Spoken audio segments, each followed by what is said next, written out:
Welcome to Withdraw Consent. I'm Victor. This is Jack. Jack, what do you got for us today? So today we're going to do the first video in a new series, and it's going to be called What Really Happened. And there's going to be hundreds of these videos eventually. But at first, it's going to start in three-part series. We're going to do Ruby Ridge today, then we're going to do Waco, and then we're going to do Oklahoma City bombing because they're all kind of related a little bit. They want you to think they are anyways. And so basically the second and third episode, the Waco and the Oklahoma City bombing, are going to have twists in it that if you just read a history book and aren't really interested in finding out what happened, not conspiracy theories, like actual facts, like it's not like you thought it was. We're going to go into that. Now, this story, Ruby Ridge, is pretty straightforward, but there's still a lot of good lessons we can learn about things that are happening right now. So the story is about a man named Randy Weaver and his wife, Vicki Weaver, and he was ex-Green Beret, lived in Iowa, and they stayed with one of their parents, and he worked at a John Deere factory. So the economy was going poorly. And what year is this? Honestly, I don't know that. But since they said that the interest rates were between 15 and 17%, I'm going to say the 70s. Okay. And based on the people's clothes. And basically at the time, Iowa's agriculture was going downhill. And it just, because agriculture is going downhill, now John Deere might need to do layoffs. Okay. So they were a very religious couple. But they were into a lot of Revelation stuff, thinking that the end is near. There's a great conflagration is coming. There's a verse that says, flee Judea and head to the mountains, you know? So they talked often about going to live on a mountain, basically, and to be self-sufficient so they could survive this apocalypse or whatever they perceived, you know? And so at the time, they had a daughter, and it didn't say what year, honestly, but I could probably have looked it up. But so at the time, they for sure had a daughter because I was watching a documentary, which is going to be linked in the description at a specific point later on in the show.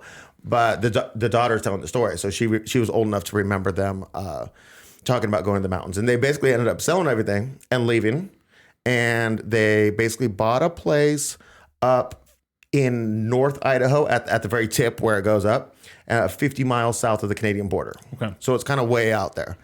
And they built this cabin. They had no electricity. They had no running water.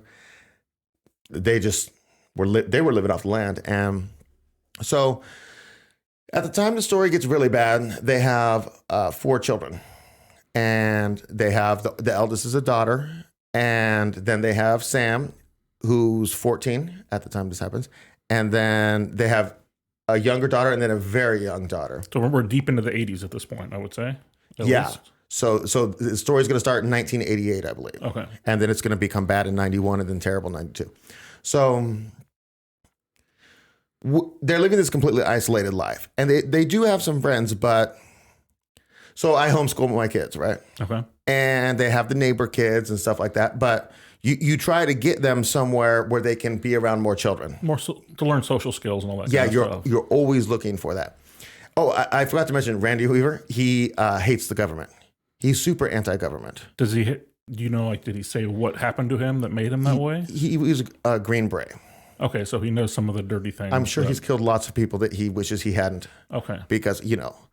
So what there is out there is 60 miles to the south of him, there's a group of white supremacists, right? And they have a whole facility there. It's kind of a famous thing, you know, back at this time. And every year they have, like, I don't know, the White Congress or something, you know, and then all these like skinheads come from all over and this and that.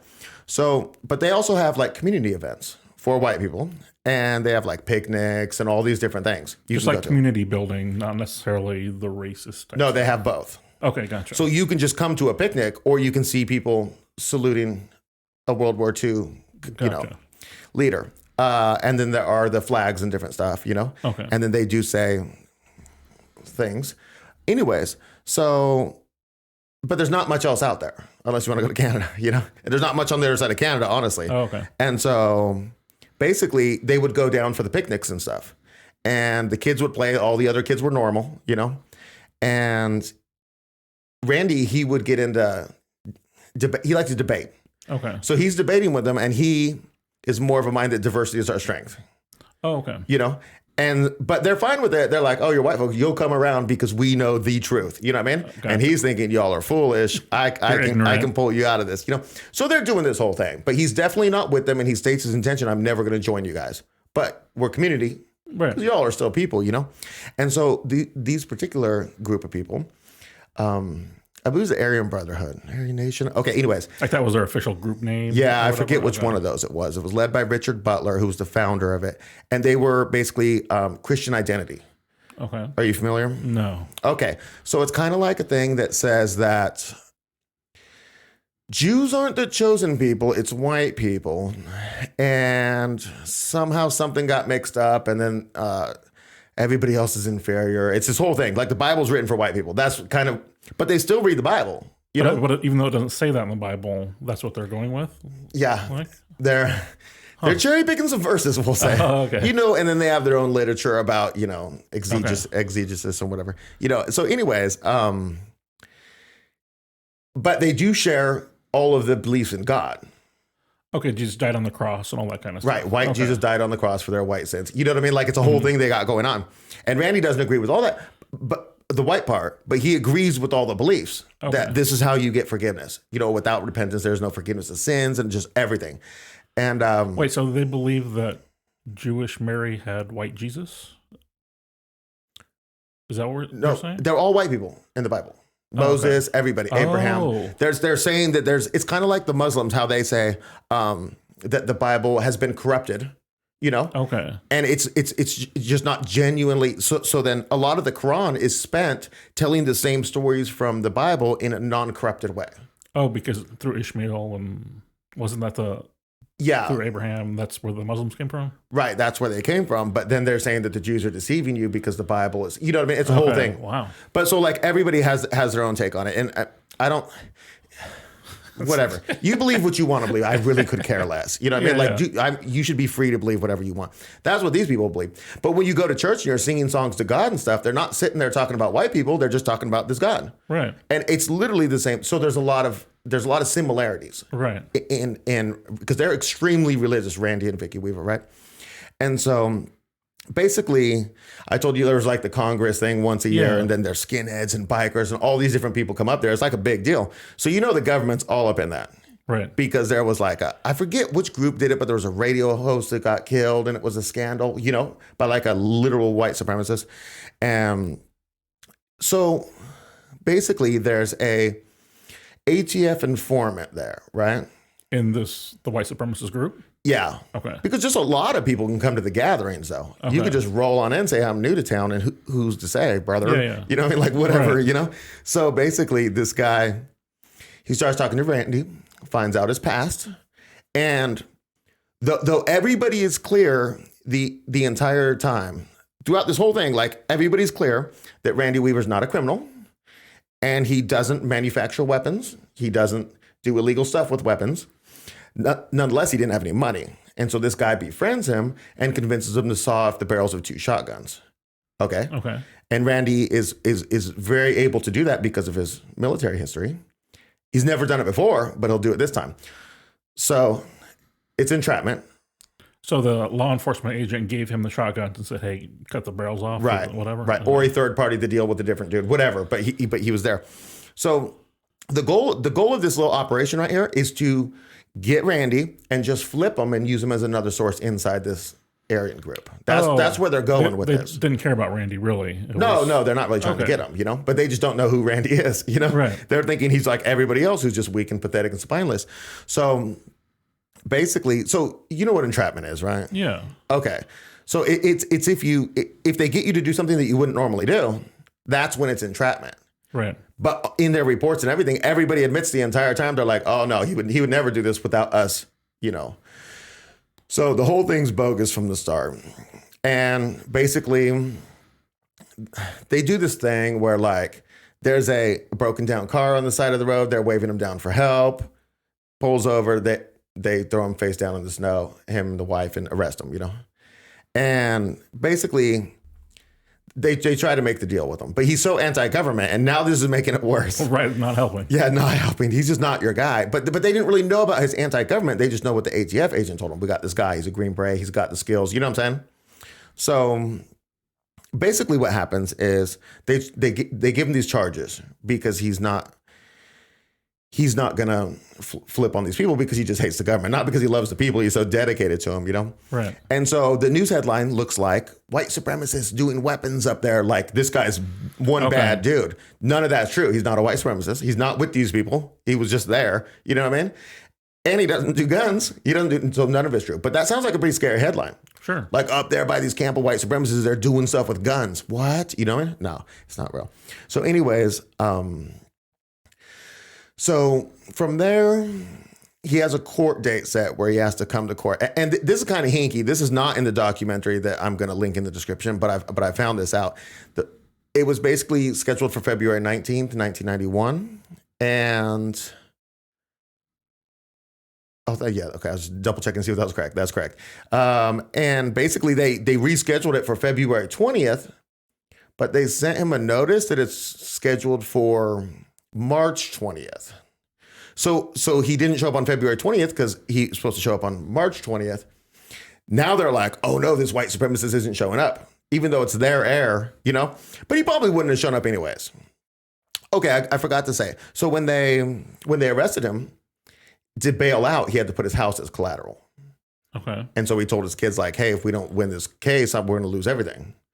So that sounded like he was going to fight it, saying that to his kids. That's his own daughter saying that. You know, I mean, I don't see any malice in her at all.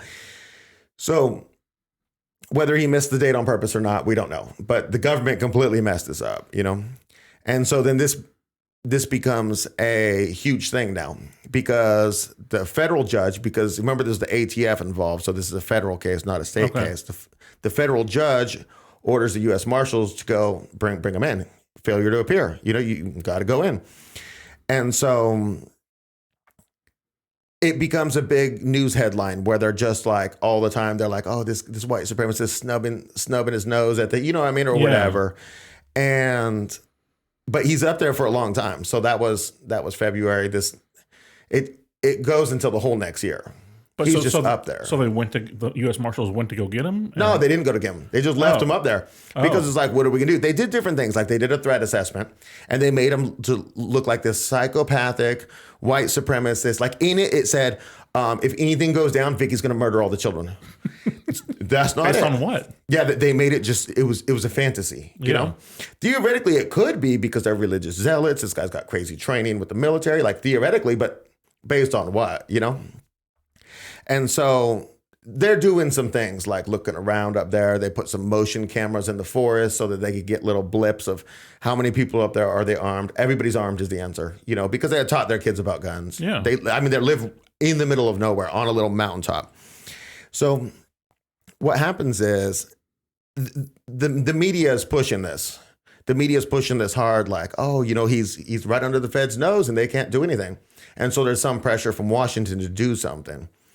But they're not ready to do anything yet at the point that the story gets terrible. And so what they do is they're checking out the local area, the U.S. Marshals are, and there's a couple U.S. Marshals who know the area really well, and they're taking other U.S. Marshals there to show them, you know what I mean? So they all understand like operational awareness of the entire terrain. And so they go up near his house, and there's like a Y split. And there's 6 of them, 2 teams of 3. They're in full tactical gear, camo, face camo, all the things they have with them. And so 3 go left and stay near the house to surveil. And the other 3 go up on some back trails, you know. But is this all his property at this point? I know down below is his property because the conflict will happen on his property. I don't know if the other ones didn't wander so far off that they were off his property, but the conflict didn't happen there. Okay. So at the time, living in the house, there's Randy, Vicky, the 3 girls, the 14-year-old boy, and a friend named Kevin Harris is living with them. And so what happens, I'm going to put a link I told you I was going to put a link in the description, but this is going to be to a PBS documentary, and it's going to be at the exact point that this happens so you can see and hear what happens for yourself, because only the team that's far away has a video camera. Oh. So you're not going to be able to see much, but you're going to hear everything, which I think is the most important thing. Like the radio chatter, like that type of stuff? No, you're going to hear the gunfire. Okay. And so what happens is there's two different stories. I'm just going to pitch you the two different stories and you tell me what you think. Okay. So the first story is the U.S. Marshals, right? They say that the Weaver dog started barking at them, started moving towards them, like it's smelling them and it's just moving through the forest towards them. So, and then basically the 14-year-old and Randy and Kevin all came and they all saw each other. They said, hey, we're U.S. Marshals, surrender now. Kevin Harris then dove for cover, fired a shot. They returned fire. One of the 3 U.S. Marshals was killed and nobody from the Weavers was killed. Okay.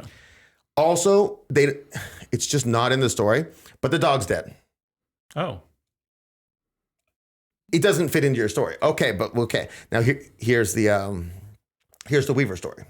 The Weaver story is the dog starts barking, runs off. You can see on the motion sensor camera, you can see them all just bolting out because the dog's onto something, Okay. And they all just grab rifles and just run for it, Wait, who is they? They is Sammy, Randy, and Kevin. They're leaving the house where the cameras are, where the motion cameras are catching them. We can see it on okay. You know what I mean? And they're going where the dog's barking. Yeah, they're going to the dog because you can hear the dog intensifying his barking as he's nearing whatever he's found. Probably a deer. Deers are great. If you live in the middle of nowhere, deer is great. But this isn't typically the way you hunt them, but still. So their story is they ran up. They came into where they could see because right now the 3 U.S. Marshals from below have now retreated to the Y. So they're at the Y. The dog's there. They come and see them. All 3 of them see them. They see them shoot the dog. Sammy then says, you killed my dog, and then some expletives. Pulls up his rifle, opens fire at him, hitting the U.S. Marshal. Yeah, thank you. And killing him. Everybody opens fire. The kid turns to run and gets shot in the back and killed. Right? Now, here's what you hear from the PBS documentary. You hear the dog barking, and then the people up there are like, oh, no, we got to get back. So they start running down the hill, and you hear the dog barking louder and louder. It's intensifying. Then you hear a single shot from one rifle. Then you hear 3 shots from a second rifle, distinctly different sound, and then everybody opens fire. So which story do you think? Based on the shots you heard, what story makes sense? Oh, it makes sense that the one shot is at the dog, and then I forget, Sam, yeah. Sam was the one with the 3 shots, and then... Right.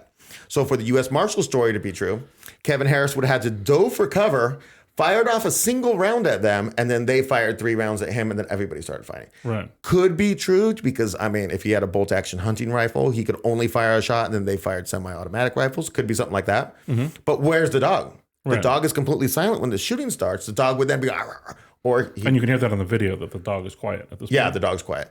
And also, it could be...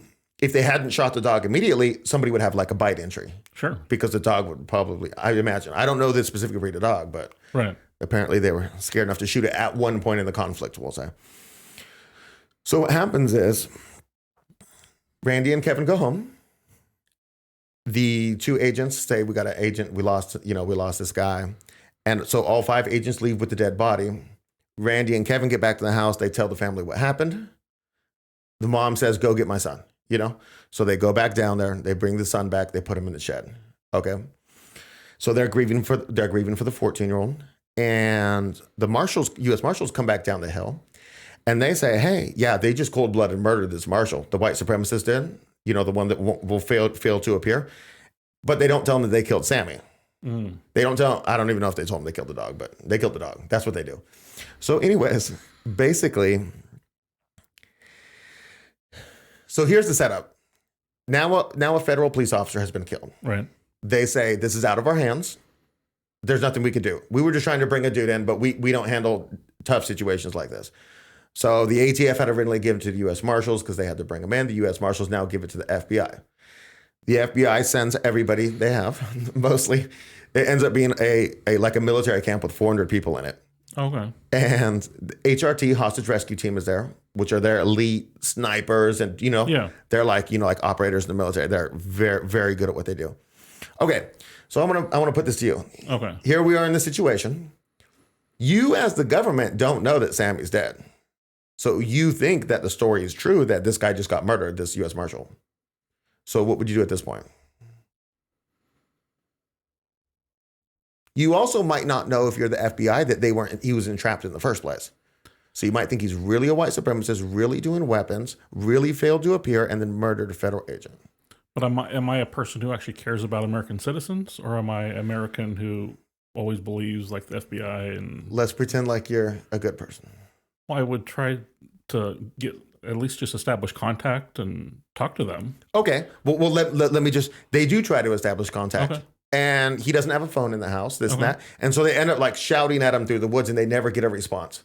Okay. So they're completely unable to communicate with him. Oh, a little later in the story, they're going to put a phone on the front porch and give him a radio message from a famous guy saying, hey, just go out and pick up the phone. They're going to talk to you. But they don't even go out and pick up the phone. So you can't do communication, basically. So what else do you do? You try that, we'll say, and it fails. It's hard to imagine just saying, let's assault a family's house. I don't know what a good solution is. If I don't know the facts, I really don't know. Right. And at this point, all the facts would be wrong. Right. Which is hard, especially when you do know what happens. So basically, the news is now saying, this whole thing, the white supremacist builds guns, it now murdered an officer. So now it's like really bad. In the news, it's kind of everybody in the country hates this guy because they're just all being lied to. Right. And there's like protesters down there, which are some of the locals because they have friends who were bringing them food during that period where they never left their home from the time he was on bail to, when they killed the son. And so they're all down there protesting. It's a whole thing, How are they getting the food through all the camp, the military camp? Okay, so what I mean to say is that they were giving them food from the time he made bail and failed to appear. Okay. They decided not to leave their home for like a year. So they went through the whole winter up there. There's news stories. Oh, he's up there in the winter still ain't coming down. This the whole thing. Okay. Feds can't do nothing. And because they're trying to the media is trying to provoke the feds, so they get a story. So friends are bringing them food that time. So during this siege right now, he's not going to get any food. Okay. So basically, the choice that the FBI makes is to say, we're going to send a sniper, and it's not, normally the order would be like, you can shoot them. This order was, you should shoot them. If it's an armed adult, right? Okay. You should shoot an armed adult. And it also says that Vicky is going to be treated as a hostage, and the kids are going to be treated as a hostage, which means don't do anything crazy when the kids or her are around, because we're trying to get them out alive. Do you know what I'm saying? Gotcha. As opposed to saying she was in on it or something, because it would be bad press, we'll say. They don't really care about killing all these people, obviously, but it'd be bad press. Right. So they send the sniper up there, right? Okay. And what happens is Randy and Kevin want to go see the dead kid in the shed. So they walk outside, they're walking over there. Next thing you know, there's a gunshot. Randy's running back. The mom's in the door carrying the baby. The daughters are there in the door, and they're pulling Randy in. Kevin's coming behind them, and Kevin takes... Now Randy's been shot in the arm, I believe. Okay. And Kevin gets shot in the back. And... Were they armed? They always armed. Okay. They're always armed, yeah. And so they're not like waving guns around, they're just holding a rifle. Yeah. And so the second shot goes through Kevin's back, hits the mother, killing her instantly, and she splatters over the entire family. The baby drops to the ground, Randy grabs the baby, they all go inside, they pull, Kevin makes it in there, they pull the wife in there, and she's dead. Okay, so I would say, what do you think about this? It's terrible. It's sad. It's insane that the U.S. government would be doing this. Okay, so as far as the shooting goes, right? Yeah. You've got to imagine, I mean, it's just so basic. It's one of the basic rules of firearms, right? Imagine taking a shot that is in line to shoot Kevin, and the thing behind that is the doorway. So when you took that position, if you're competent and just a halfway decent human being, you would never, ever be able to take a shot with the backdrop being the house. Right. Because it's a terrible position. Whereas if you were positioned on the side, anybody in front of the house would not have the house as a backdrop unless you just way off and missed. Especially when your orders that there's certain people that are off the board for you to slaughter. Right. And there's kids in there. I mean, so anyways, that happens. And then he goes down and says, yeah, he doesn't say anything about Vicky dying. Of course not. Okay. So I see a pattern. Yeah. So what happens is where it takes a turn for the better is that the FBI goes and sneaks around there in the middle of the night, and they go into the shed and they find Sammy. And so they come back down and say, hey, at some point, somebody killed this kid, And so then the public's outraged now. Now it's becoming a thing it's like, wait, we're not really down for this. They're terrible white supremacists, but we want the slaughter? No, not really, So things start to shift. And so they're going out there using a bullhorn and every morning, right? This is terrible. I shouldn't even laugh at this, but it's just so terrible. And they're using a bullhorn and they're saying, hey, Vicky, you want to bring the kids out for some pancakes? We got pancakes out here. Come on out, Vicky, right? And in there, Randy's just seething. He's furious, They're just mocking him in his eyes. They are just so evil, And so it's around this time that they bring the phone up I told you about. They put it on and then a semi-famous, I don't know the name, but it sounds familiar. Radio show guy does it and tells them to go out. But they're like, hey, if we try to go out there, they're just going to snipe us. Because they're just picking us off. That the daughter said that we just felt hunted. We're just being hunted. So anyways, what happens is that they're trying to negotiate, but he won't do any negotiation. And this guy shows up, and his name is Bo. I'm going to mess up. It's like Greitz is his last name, but it looks like Grits. It's something like that. So I'm just going to say Bo. And he's a colonel. He's they described him as a American Rambo, like a right-wing Rambo. And so he had run for president, I think the year before, but as an independent. And he was really famous, like a military guy. He's got all the medals that you could possibly get. And so he just kind of shows up there. And he hates the government as well. So he shows up there and he talks to the FBI and he does a press conference. He's like, man, all of Washington must be asleep because for some reason, these people are treating me halfway decently and I'm going to try to make some progress here. I can't believe it because the government's never worked well before, but maybe something will happen. So basically, he was an ex-Green Beret, which is also crucial. So he goes back up there. He goes up there, for the first time, and he's 20 feet away, and he shouts out to him, hey, it's Bo. Everybody knows Bo. And he says, Bo, is that you? And he's like, yeah, it's Bo. What's going on? You need to come down. It's they killed Vicky, And then he's like, oh, no. So he goes back down and tells the FBI, look, Vicky's dead. She's for sure dead. Now they have to do the press release. So there was this one guy giving speeches every day. He was just giving really short little things. Like status updates. Updates. And he says, good news, Kevin, he's shot, but he's doing pretty good. And Randy's, he's doing pretty good. And Vicky's dead, and the whole crowd goes, it's like they were like, what the heck, So then, anyways, he goes back up the next day, Bo, and he tells him, look, you need to send Kevin down. And he's like, look, I'm going to go to court and testify against you that you murdered Kevin if you don't give Kevin to me right now. And so he said, yeah, okay, I'll send Kevin down. They're going to have him flown to Spokane, which they do. They get him down safely, fly him there. He lives. So he comes up the next time and he's like, hey, I need Vicky's body. It's like, this is terrible. It's been days and days and she's been dead.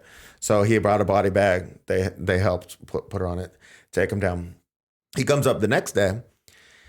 And before he can even say anything, Randy says, hey, listen, my girls have been praying all night and they told me, here's what it's going to be. They're going to have to kill us up here because these people are terrible. They're just terrible. We're not going out there. And so we're not coming out. And he looked at him and said, he's like, boy, Randy, get your kids and come on down. Be the dad. And without even turning around, he just said, girls, get your things. Let's go. And then they just walked down. He was arrested. It was a whole thing. So basically, if we were to get to the end of the story, he's going to be arrested along with Kevin, and they're both going to be tried for the murder of the U.S. Marshal. Mm-hmm. They're acquitted by a jury, longest deliberation in Idaho history at that time. And then in 95, they're going to sue the U.S. government.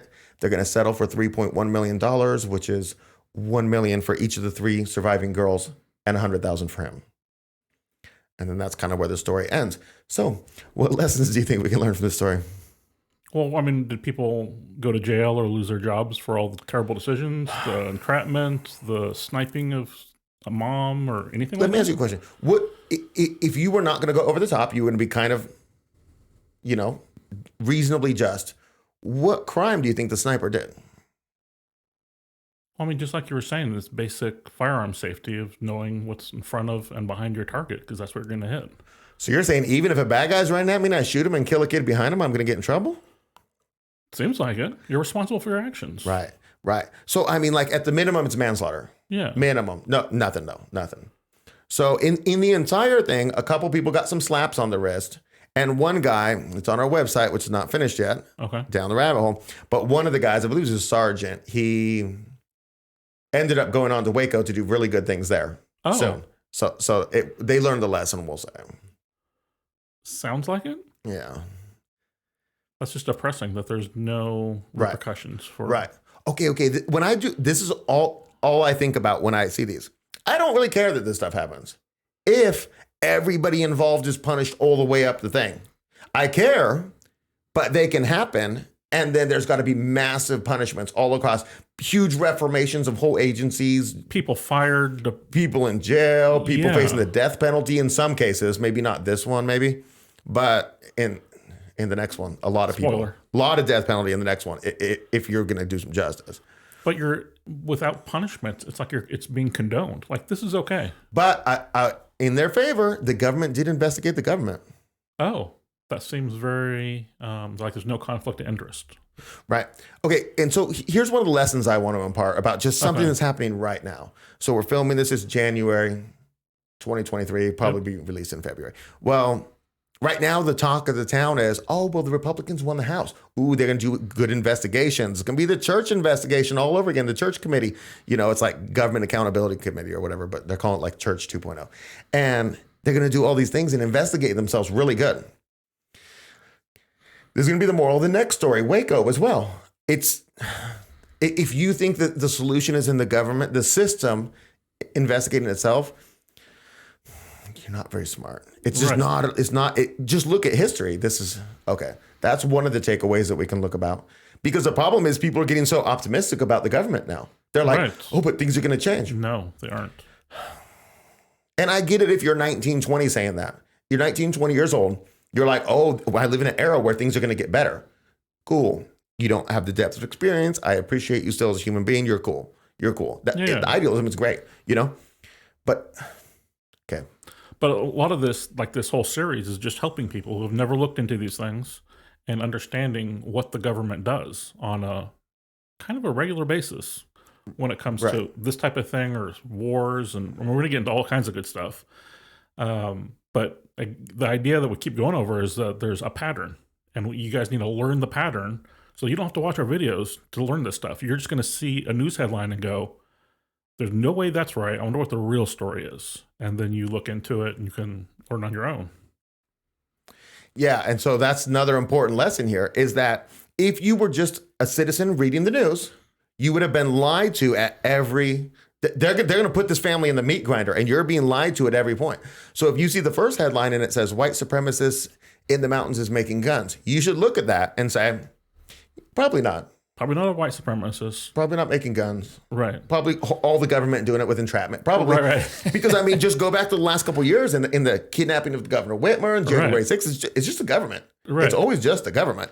And then the next news article comes out. They killed this U.S. Marshal. They're like cop killers, federal cop killers. No. Just say, I just don't believe it. Just be incredibly skeptical until they show you the video, and then you still don't really believe them because they're so terrible. Right. Yeah. Just don't trust the media. Right. Don't trust anything. And it's hard because they give you simple facts. Like this, okay, so this Tyree thing just happened. You following it in Memphis? I don't think so. Okay, yeah, basically five police officers. This just happened like right now. Okay. And, yesterday. And this black guy was basically handcuffed and beat to death by 5 black police officers in Memphis. Oh, okay. And it's this huge thing. So they've all been fired. They're immediately arrested. It's murder. He's dead. It's terrible incidents. But if the media tries to spin me a narrative on it, I'm not really interested in anything you have to say, because these things always turn out to be something else. Right. And I just don't believe it. Maybe it's true, maybe it's not what they're saying. I'm just saying. I know what I don't believe. It's what you were saying. Right. I'm going to start somewhere else. Right. And so, yeah, I mean, just a terrible story. Yeah. And, you know, as you were recapping the Ruby Ridge thing, there were certain times where you said, like one of the headlines was, you know, they killed a U.S. Marshal. Well, that was a factual headline, but you're missing context. Well, what happened to make it get to that point? Right. And your default position should be the government overstepping or something. Right. And realizing that, you know, they... Right. Yeah, and I want to add on that point too, because it's like, say you, me, and my kid are walking in the woods, and we got my dog, and the dog starts barking at something, so we go to see what it is, and you come around the corner, and there's 3 bandits in full camo shooting my dog. What are you going to do? And don't say the answer to that. I'm just saying, though, like, what would you do on your property? What would you do? Are you just going to be like, are you friendly? You just killed my dog. Are you friendly? Yeah. No, sorry, we're not doing that. We're not going to play that game, you know? Right. And so, yeah, so that, and the headline is so far off. And then also murdering the kid. Because, like, you know, shooting people in the back is great. Kids, I mean, Right. It just makes me so mad. Sorry, honestly. Yeah. Well, I mean, it's sad. You're sad for them. They were just trying to live their life. And Yeah. so kind of going back to the beginning of the story, what was the thing, do you know, that they were actually going after the white supremacist group for? Okay, so it was related to some different events that had happened in the country. One, it's famous. My white supremacist history is not perfect, but it was the radio host killing it. It was some group you've heard of doing it. Okay. And it was maybe somebody famous. I don't know. I'm not really up on that. But there was other thing where, like, they caught these people in like a plot to do some type of terrorism or something. And it was all traced back to this group? Well, everything's traced back to this group, because when they would have the World Congress, it would be like skinheads come. So at one point in the story, I didn't tell this part because I didn't think it was relevant, but like at one point, he's up there being sieged during like the days, not the year. You know, like when the 400 base camp is there, and some skinheads like try to drive by in a car with a bunch of guns and stuff to bring up to him or something, and then they get arrested or whatever because there's a guy at a roadblock. Okay. But what I'm saying is, if the skinheads go to the World Congress and then go try to do some terror thing, it's not these people up here doing it. Right. They're just affiliated with them in some way because they all, you know. Yeah. And some of the people coming up are just atheists and just, you know what I mean? Like whatever. You could be whoever and go to these things. The bikers, you know. Yeah. Wow. What a story. Yeah. Yeah. And so you say this is the tame one where things escalate from there. But if you watch that documentary that I'm going to link in the description, it's fairly accurate. It leaves out a few things. Okay. You know? So, but it's not. So when we go to the next one, Waco, we're going to see how far the reality of what happened differs from the PBS documentary. Oh, okay. But this is just not so. But nonetheless, there's all these lessons to be learned here. And they are somewhat connected-ish. Yeah. I also want to point out, if you're 18 or 19 and you're thinking, man, this white supremacy is this new thing they're battling in the last 5 years or maybe 3 years, you know, since 2000 or since Trump, we'll say. So 2016, you know, man, 7 years of white supremacy in this country. No, they've been killing people over the lie of white supremacy. All throughout, they call them white separatists. They're not white separatists. They're white people who want to live separated. They're not like, I want a community of white people separated. No, we don't even want the community of white people. We just want to be separated, and we happen to be white. You know, all the time they're like, they're these white separatists. Never at once is it alleged that they said anything that's white separatist. They are just white people who wanted to live by themselves. It's an awful crime. Should send the FBI and the U.S. Marshals. For goodness sakes. All right. Anyway, I hope you guys enjoyed this video. A lot of crazy stuff, and it sounds like it's going to just get worse with the next videos. If you learned anything or want to share this with someone else who would think it's interesting, please do. We always appreciate your likes and comments. Hope to see you next time. Thanks.